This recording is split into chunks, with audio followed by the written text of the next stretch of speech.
Good morning बच्चों। Online class में आपका पुनः स्वागत है। बच्चों, जैसा कि हमने अभी लास्ट वीडियो में पढ़ा था, लास्ट ऑनलाइन क्लास में जाना था कि उस काल में, महाभारत काल में, स्त्रियों के व्यवहार से जुड़े हुए तथ्य प्राप्त होते हैं। तो उसमें एक नाम प्रमुखतः आता है द्रौपदी। तो द्रौपदी के विवाह के माध्यम से हमें यह ज्ञात होता है कि उस समय शायद बहुविवाह प्रथा रही होगी।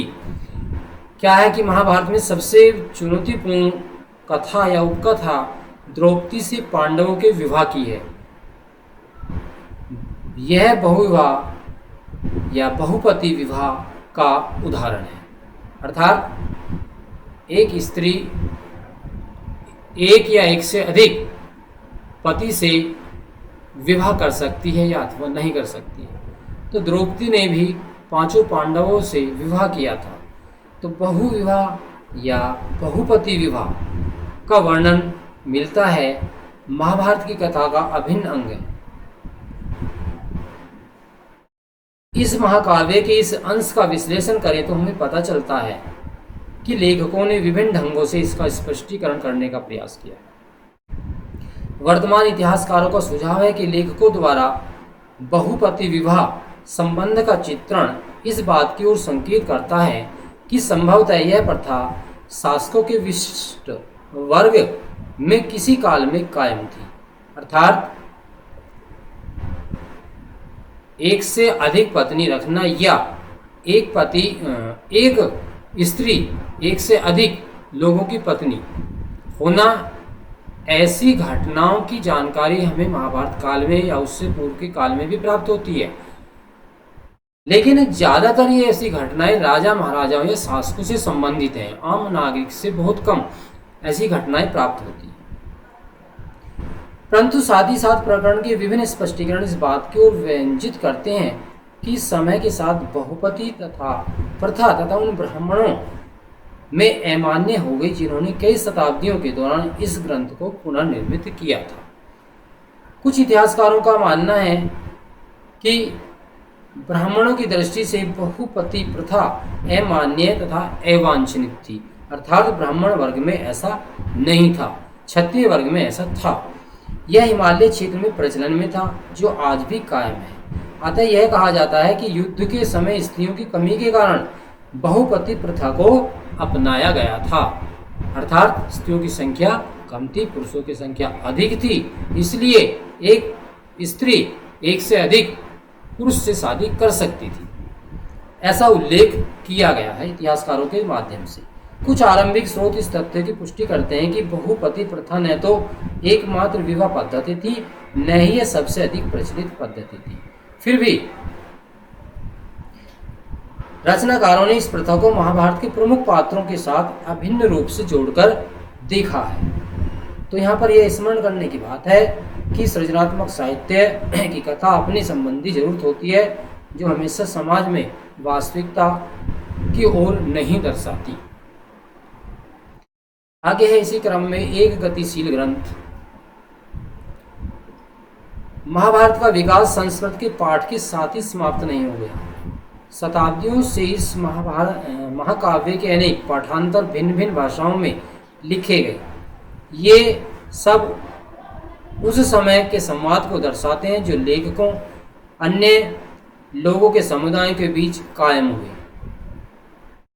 अनेक कहानियाँ जिनका उद्गम एक क्षेत्र विशेष से हुआ, जिनका एक विशेष प्रकार के लोगों के बीच प्रसार हुआ, वे सब इस महाकाव्य को समाहित कर लिया। इस महाकाव्य की मुख्य कथा की अनेक पुनर्व्याख्याएं की गई। इस प्रसंगों को मूर्तिकला एवं चित्रों के माध्यम से भी दर्शाया गया है। महाकाव्य को नाटकों के माध्यम से, नृत्य कलाओं के माध्यम से भी प्रस्तुत किया गया है। इस महाकाव्य को पुनर्व्याख्या के रूप में कथावस्तु को बहुत ही सृजनात्मक ढंग से सुंदर तरीके से प्रस्तुत किया गया। महाभारत में एक प्रसंग का रूपांतरण समसामयिक बंगला लेखिका महाश्वेता देवी ने भी किया है। महाश्वेता देवी ने दबे कुचले लोगों की महानतम लेखिकाओं में से एक रही हैं।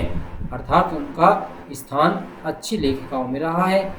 इस उदाहरण से उन्होंने महाभारत की मुख्य कथा वस्तु के लिए अन्य विकल्प भी खोजे। संस्कृत पाठ में दुर्योधन द्वारा पांडवों को छल से लाक्षागृह में जलाकर मार डालने का उल्लेख भी आता है। अर्थात हमने महाभारत को सीरियल के माध्यम से भी देखा है, तो उसमें दुर्योधन ने छल के माध्यम से पांडवों को लाक्षागृह बनाकर मारने का प्रयास किया था, जो असफल रहा। बच्चों, आप सभी उससे परिचित भी होंगे। हमारे नज़दीक में ही लाक्षागृह है, जो आपका बागपत रोड पर स्थित है। बरनावा एक क्षेत्र आता है, वहाँ पर उस लाक्षागृह के अभी भी अवशेष बच्चों बाकी हैं। लेकिन पहले से मिली चेतावनी के कारण पांडव उस गृह में सुरंग खोदकर भाग निकलते हैं। उस समय कुंती एक भोज का आयोजन करती है, जिसमें ब्राह्मण आमंत्रित होते हैं, लेकिन एक निषादी भी अपने 5 पुत्रों के साथ उसमें आती है। खा पीकर वे गहरी नींद में सो जाते हैं और कौरवों द्वारा लगाई गई आग में वे उसी लाक्षागृह में भस्म हो जाते हैं।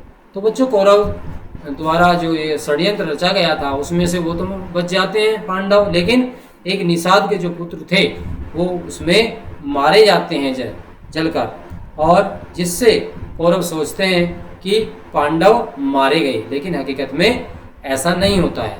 कुंती और निषादी शीर्षक वाली लघु कथा में महाश्वेता देवी के कथानक का प्रारंभ वहाँ से किया गया है, जहाँ महाभारत के इस प्रसंग का अंत होता है। उन्होंने अपनी कहानी का संयोजन एक वन प्रांतन में किया है, जहाँ महाभारत युद्ध के बाद कुंती रहने लगी। कुंती अपने अतीत के विषय में सोचने का समय है। पृथ्वी जो प्रकृति की प्रतीक है, उससे बात करते हुए अपनी त्रुटियों को अंगीकार करती है। प्रतिदिन वह निषादों को देखती है, जो वन में लकड़ी, शहद, कंदमूल, फल इत्यादि एकत्रित करते हैं। एक निषादी बहुधा कुंती को पृथ्वी से बात करते हुए सुनती है। अर्थात कुंती निषादों की ऋणी है एक प्रकार से, क्योंकि कुंती के पुत्र 5 पांडव बच गए, जबकि निषादी के पुत्र मारे गए। तो इसलिए वह उनकी जब वनों में रह रही थी तो उनकी और विशेष रूप से वह लगाव रखती थी। एक दिन वातावरण में कुछ था, जानवर जंगल छोड़कर भाग रहे थे। कुंती ने देखा कि निषादी उन्हें ताक रही थी। तब उसने उनसे पूछा कि क्या उन्हें लाक्षागृह की याद है। तो कुंती सब पका गई।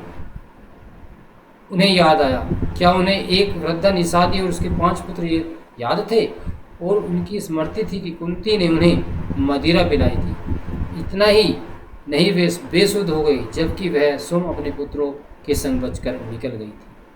कुंती ने पूछा, क्या तुम वह निषाद हो?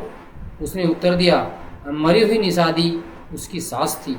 साथ ही वह बोली, अपने अतीत पर विचार करते समय तुम्हें एक बार भी उन 6 निर्दोषों की याद नहीं आई जिन्हें आग में जलना पड़ा था, क्योंकि तुम अपने पुत्रों की जान बचाना चाहती थी।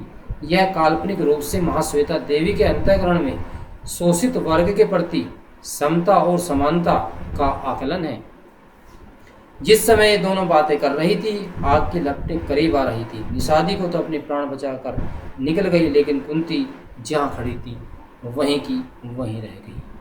तो एक घटना का वर्णन किया है लेखिका ने कि किस प्रकार से निषादी के बच्चे उस लाक्षागृह में मारे गए, कुंती को किस प्रकार से अपने उस किए का पछतावा हो रहा था। अब नॉलेज है थोड़ा सा, इसको चेक करते हुए कुछ पॉइंट दिए हैं, उसको थोड़ा सा समझेंगे। महाकाव्य काल में समाज की व्यवस्था पर आधारित था बच्चों। इसको आप, ये चैप्टर पूरा जो हो चुका है, इसको आप लिखेंगे कि किस काल व्यवस्था पर आधारित था, कौन सी व्यवस्था थी, वर्ण व्यवस्था कैसी थी, मनुस्मृति में ब्राह्मणों का विशिष्ट कर्म क्या था, इन सबको आप अपनी कॉपी पर लिखेंगे। नासिक प्रशस्ति में वेदों का आश्रय तथा अद्वितीय ब्राह्मण को क्या कहा गया है।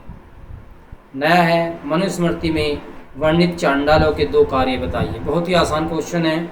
इतिहासकार महाभारत ग्रंथ की विषय वस्तु को किस शीर्षक के अंतर्गत रखते हैं।